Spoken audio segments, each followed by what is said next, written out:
so I do apologize. But I do apologize if I ramble as well. But it took 44 minutes, but we're gonna get into tonight's topic, which is the first ever Live Forever single release World Go Round by Glow, produced by Glow, album art by Tin Man, principal production by whatever.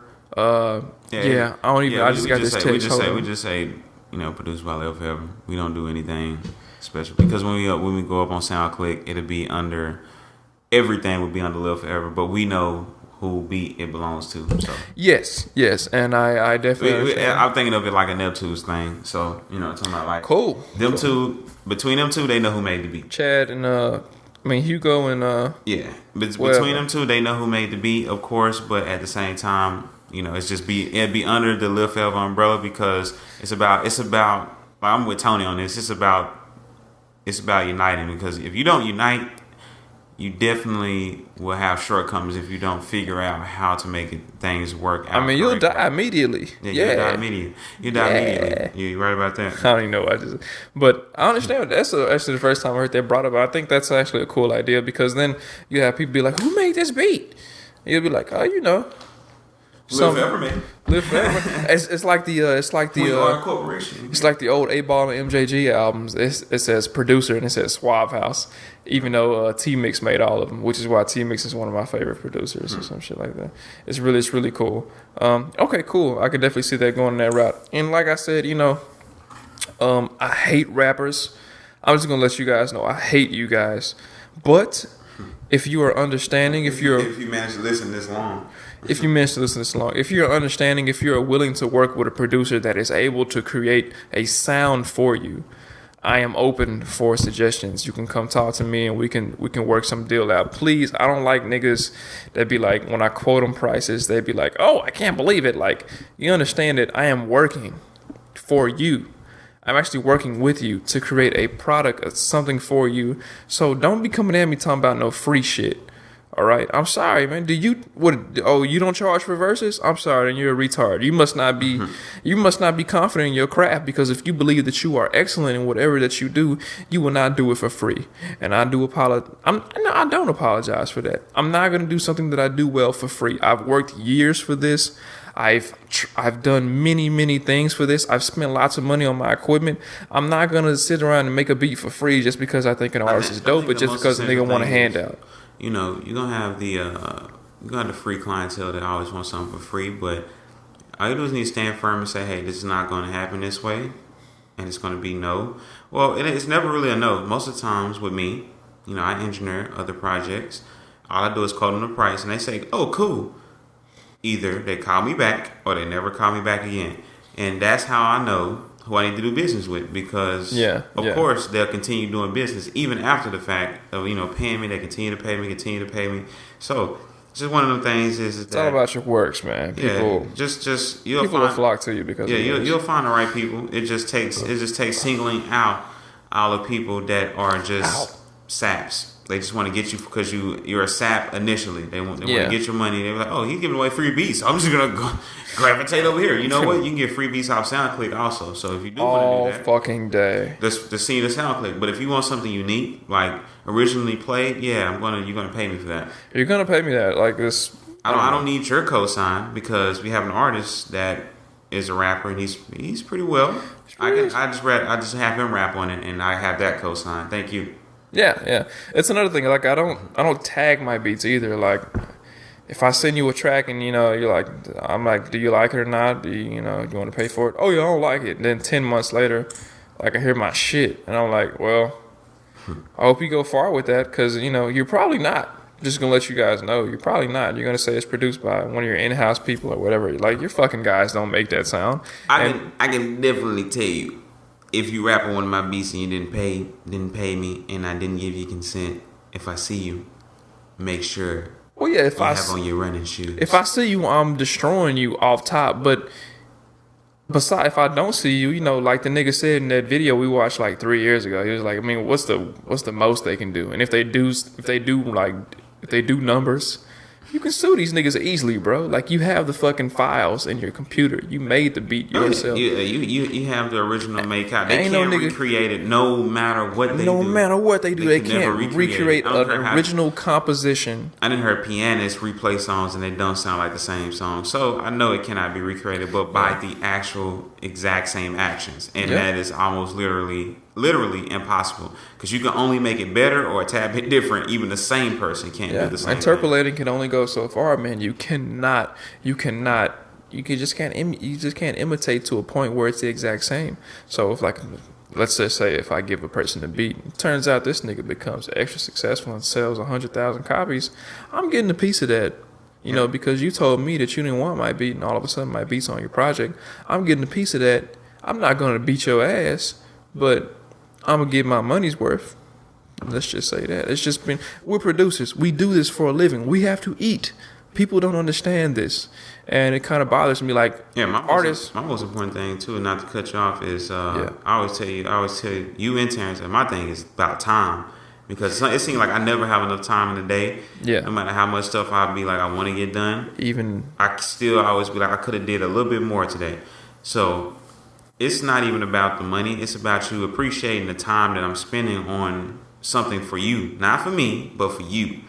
And if you care about your project, you'll pay me to spend my time doing it correctly and not just throwing the shit together. And it's even more important now that I'm in a position in life where my artistry cannot support me financially. So I put myself in a position where I work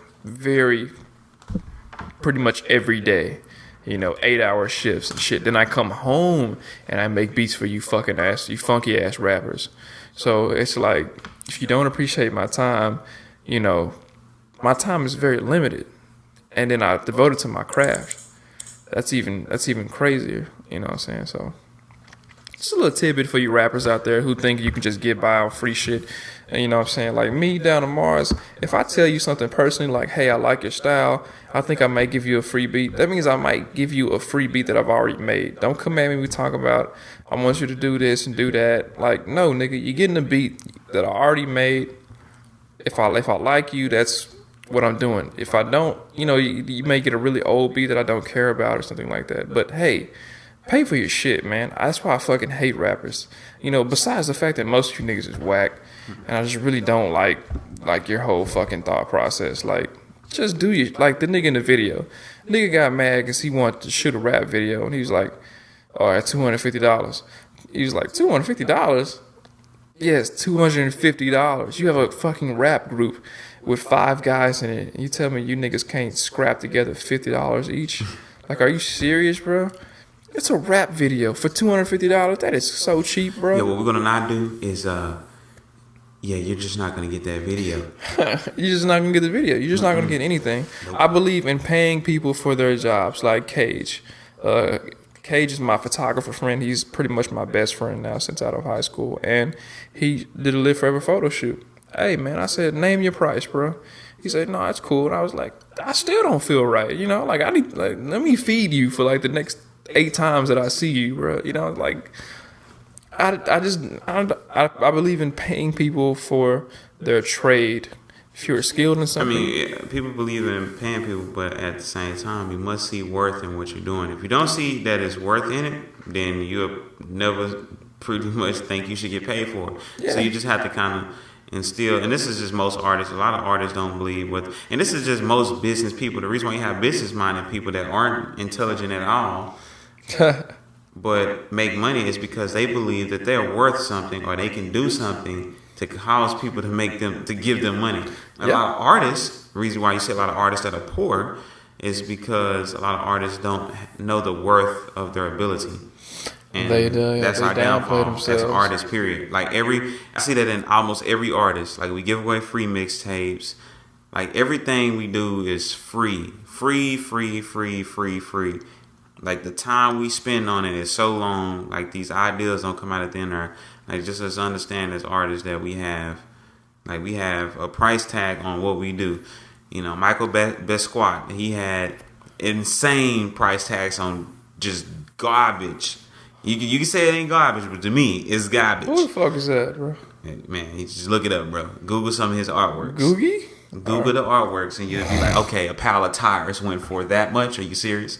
So, I like the new notion of name your price. That's really interesting to me. Like, you give people the option to say, hey, you can either buy it, you can support me, or you don't. You can get it all from one source, so I can track my downloads. That's what I like. Mm-hmm. Like, you can put $0 in the shit if you want to. If you like it, put $1, $2, $3, whatever you like. You can go as high as 1 million if you're a real nigga. Mm-hmm. Yeah, it all depends on what you're going for at that time. Sometimes, it's for promotional purposes, which is any startup. If you just starting up, it's gonna be all promotional. You got to get known first, and then once the name is known, you start setting prices. I'm thinking about doing some major groundwork with this Glow project, even though, like, I don't have the time for it. But like I said, it's more than Twitter and Facebook, man, and Tumblr and SoundCloud. But that's where it starts. That's where it starts. I know if it's nothing on there initially, it's gonna have to be on there. Yeah, no, you got to put the product on there. But I want him to have to start somewhere. I want him to dwell into the forums and the getting known. You got to understand making that the product as well. Like forums are big, but they're not as big as they used to. They are needed though. Exactly. Still, it's not like they're not needed. Like the how you write is still needed.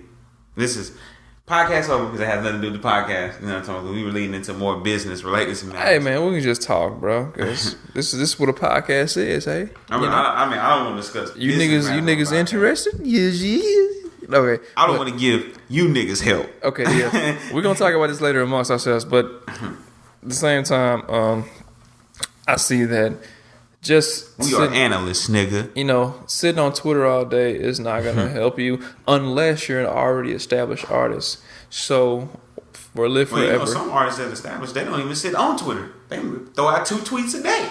Yeah, because they just hardcore, bro. Like Kanye's and Jay-Z's. It's just for the purpose of gaining an audience, because the only way you can really gain an audience in this day and time that can be the freest way would be online.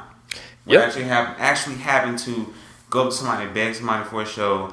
Fuck you can that. actually create a demand for you just by sitting online and placing your product in the correct places. And then they have to come to you. I have to come to you. But it's still, like you said, it's the form of groundwork that has to be done. But once again, groundwork can be done and no online work can be done, and nothing will be shown for it, because we got many examples of people we know that has done that and nothing has happened correctly. Yes, so I think it takes both of them. It takes both of them. We have to do both. So, but for the most part, I would like to formally say this is the Beast. Sexy Ray Ray signing out. Young Sexy Ray Ray signing out. This is Down to Mars. I'm really drunk right now. I'm not even drunk. I just took 2 shots, 2.5. I'm a lightweight guy. I'm really just enjoying oxygen right now. You know what I'm saying? And we're signing off right now. This has been the first Live Forever podcast. Has it been entertaining? I don't know. This one is more informative. The other one was more entertaining. You be the judge. You be the judge. We're just going to put them out until, you listen to one of them, and then when you finally listen to one, you're like, whoa. These guys got something. So we're going to sign out right now. Maybe next time the fat one will be on here. He's a very interesting character. But if not, hey. Anyway, signing out, Down to Mars, 10-man, 2012, Live Forever music. Glow's project is on the way, and we'd like to thank you for listening with us. Thank you, sir. All right, liveforevermusic.com. Check you later.